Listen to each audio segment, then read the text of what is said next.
Hi there, and welcome to another episode of Just a Few Things. I'm David Rogers, and this is the show where we talk about just a few of the really good things going on here in New Frontiers Church. All right, it's time for some good in the world, where we look beyond the seacoast to hear about something good that's happened in the world. And I think on January 22nd, 2021, a geologist made the greatest discovery ever in the history of mankind. Josh, hit him with the picture. You know what that is? That's a rock. Josh, hit him with the picture of the rock. Now go back to the other picture. It's Cookie Monster as a rock. You can't make that up. You can't hoax that. And if it is a hoax, I'm going to be so mad. But that is one of the coolest things I've ever seen. Rocks are amazing. And the fact that, like, it looks... I'm looking at the picture right now, and it just looks exactly like Cookie Monster. I really don't have much to add aside from that is amazing, and I'm so glad this rock exists. And I think that is worthy to be on this segment for sure. So here's to you, awesome Cookie Monster rock. Thanks for being you. Okay, we're moving on now, and we're moving on to our weekly report. This is part of the show where we highlight something that's going on in our church family right now. And this week, we want to show you a new segment. That's right, Ian has started something called Ian's COVID Challenge. And we are going to ask you guys, once you've seen what Ian has to say, to submit your own videos. That's right, if you've learned something cool, or maybe useless but still cool, over the course of the last year while we've been inside, send us a video, and we're going to include it every week we get one in Ian's COVID Challenge. Ian's going to highlight what we've got going on. So, Josh, let's turn it over to Ian, because he's got something that is impressive, I think. Hi, if you saw my Facebook video, you'll know about my COVID challenge. I'm looking for people to video themselves demonstrating some skill. Maybe that's balancing a chair on your head, or maybe juggling some fruit. But I'm gonna kick it off, okay? Where 30 years ago, when I was working in a design agency, I had a skill that I practiced on my staff. They would hold a lit cigarette in their mouth, and I would fire an elastic band from about 10 yards, well, maybe 5 yards, and I would be able to take the tip off that cigarette, leaving the cigarette still in their mouth. All right, so today I'm gonna try to recreate that with Tracy. We hit a slight problem because she refused to put a lit cigarette in her mouth, and she needed to comply with COVID restrictions and wear a mask in our office. So not a great start to my stunt, but what I did was I made a replica cigarette, and she's now gonna hold it through her mask. I think she's hoping it's gonna give her greater protection, but I'm gonna attempt to take the whole thing out of her mouth. Okay, here we go. Okay, so here's Tracy already, and here we have our videographer. Okay, and we're going to try this stunt now.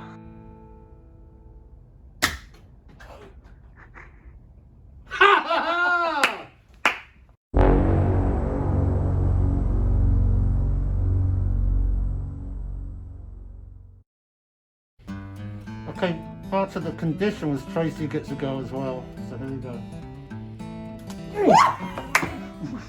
All right, you saw that and you are now impressed, right? Well, if you've got a talent that you have gained over the last year, send it to us at hello@newfrontierschurch.com. We'd love to see it. Doesn't matter what it is.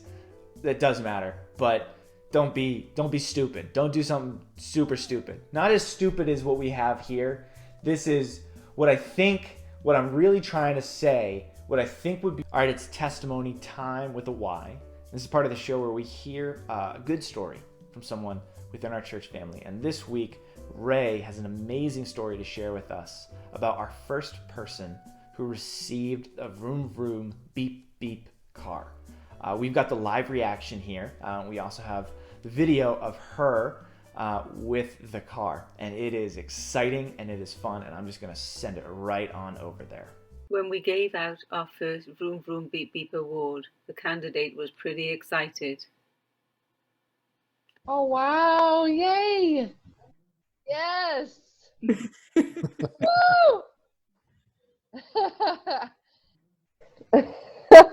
I'm so excited. Honestly, it's like it means a lot because um, I've worked really hard. I knew it was going to pay off. I knew there was going to be a silver lining. I was like, something's got to give. Like, um, I'm so happy. Thank you for taking your time to do this, and it's really cool that you guys like recognize people that are in recovery and people that have worked hard, because that way, it gives hope to others. I'm going Yeah. to share my story. So. This photo is when she picked up her keys and her car. You think she looks happy? Here she goes. The first vroom vroom beep beep car is on its way. Yay! Hi. Thank you so much.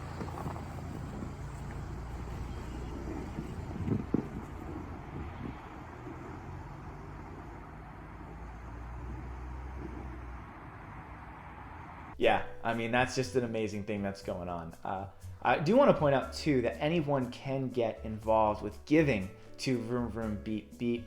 You can do that online. There's a drop down for it on the New Frontiers giving page where you can give to Vroom Vroom Beep Beep. This is an amazing program, and I can tell you here as I'm filming this, I know that we have already another 2 or 3 people who have received cars through this program, so it's continuing to roll right along, and we will certainly hear from it in the future. It's time for Out There. That's right, this is the part of the show where we look beyond the seacoast to hear what's going on with our church family out there. Now, one week I'm going to have Quasimodo come in and sing the song Out There from The Hunchback of Notre Dame. It'll be epic and amazing, but I don't know, we have to do some licensing for that probably. Anyways, we're going to hear from a member of our church family down in DC, and this is from David Forsey. That's right, our very own Gareth and Ray's son and the brother of Becca. And he has written a book for us about something, which I won't spoil. I'm going to let him tell you about it. So, David, what do you have for us? Hey friends, for those of you who don't know me, my name is David Forsey, son of Gareth and Ray Forsey. I also went to college in Boston and attended City Church during my time there. Thanks for giving me a little space in your newsletter to promote my book. It's titled Building a Life of Prayer, and it's for people who are eager to deepen and strengthen their prayer life. A couple of years ago, while serving on the prayer team at my church in DC, I got a sense from the Lord that the people in my church needed a tool that would help them learn how to pray. I set out to write a book that is simple and accessible, so anyone could get something out of it. The book includes topics such as hearing God's voice, speaking in tongues, fasting, corporate prayer, and more. I'm really excited to share it with all of you. It includes some exciting insights from people that you know, like David Hill Jr. and Terry Virgo. I hope you'll check it out because I know it will be an encouragement to all of you. If you're interested, you can click on the link in the newsletter. Hope to see you soon when I'm next up in New England. All the best. Terrific. Thank you so much, David. We're really looking forward to hearing what you have to say in that book, and really looking forward to see how that helps us in our prayer lives. Alrighty, that's going to be it for me here at Just a Few Things. I don't have anything else to say. I don't even have any elephant facts. Sorry, Jason and Sue. One week, I'm going to have elephant facts for you guys. Till then, it's just going to be the elephant in the room. It's a good thing this is the end of the episode because you probably have turned it off by now. Anyways, just want to give a shout out to Trilogy. That's right, Gareth Forsey had talked a little bit about what we have for Trilogy. Next week we'll have him come on and talk to us about why Trilogy is so important. And until then, you guys know what I'm going to say, right? Say it with me. 1, 2, 3. Happy weekend. I'll see you guys next week.